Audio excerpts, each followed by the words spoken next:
Surat Dumas road ઉપર આવેલ અમર રેસ્ટોરન્ટમાં રાત્રિના સમયે ₹2,40,40,000ની ચોરી કરી ભાગી જનાર આરોપીને વેસ્ટ બંગાળ ખાતેથી ઝડપી પાડી ઉમરા પોલીસ સ્ટેશનના વડા શોધાયેલ ગરફોડ ચોરીના ગુનાનો ભેદ ઉકેલી કાઢતી સુરત શહેર ક્રાઇમ બ્રાન્ચ ગઈ તારીખ 28/7/2025ના કલાક 2:42 થી 2:44 સુધીના સમયગાળા દરમિયાન ફરિયાદી શ્રી રક્ષિત કિરીટભાઈ ભીમાણી નાઓની ડુમસ રોડ ઉપર ઇસ્કોન મોલની બાજુમાં સિગ્નેચર બિલ્ડિંગમાં આવેલ અમર રેસ્ટોરન્ટ એન્ડ જ્યૂસ સેન્ટરમાં એક અજાણ્યો ચોરી સમ શરીરે રેઇનકોટ અને માથાના ભાગે હેલ્મેટ પહેરી રેસ્ટોરન્ટમાં કાચનો દરવાજો કોઈ સાધન વડે ખોલી હોટેલમાં પ્રવેશ કરી કાઉન્ટરના ડોરમાંથી રોકડા ₹2,40,000ની મત્તાની ચોરી કરી નાસી જઈ ગુનો કરેલ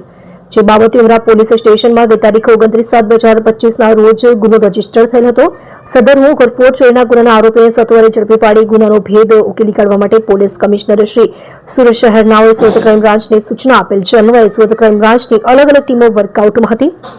દરમિયાન વાહન ચોઈસ કોડના પોલીસ અધિકારી કર્મચારીની ટીમને ટેકનિકલ સર્વેલન્સ અને હ્યુમન સોર્સિસથી મળેલ બાતમી હકીકતના આધારે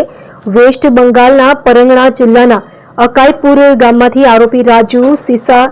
સિરાજુલ મંડલ ઉંમર વર્ષ 35 રહેવાસી ગામ અકાઈપુર જિલ્લો નોર્થ પરંગણા વેસ્ટ બંગાળ વાળાને ગઈ તારીખ 25/8/2025 રાત્રિના સમયે તેના ગામમાંથી ઝડપી પાડી વેસ્ટ બંગાળની સ્થાનિક કોર્ટમાં રજૂ કરી 72 કલાકના ટ્રાન્ઝિટ રિમાન્ડ મેળવી આજરોજ અત્રે સુરત શહેર ખાતે લઈ આવી વધુ તપાસ અર્થે ઉમરા પોલીસ સ્ટેશનમાં સોંપવા તજવીજ હાથ ધરેલ છે.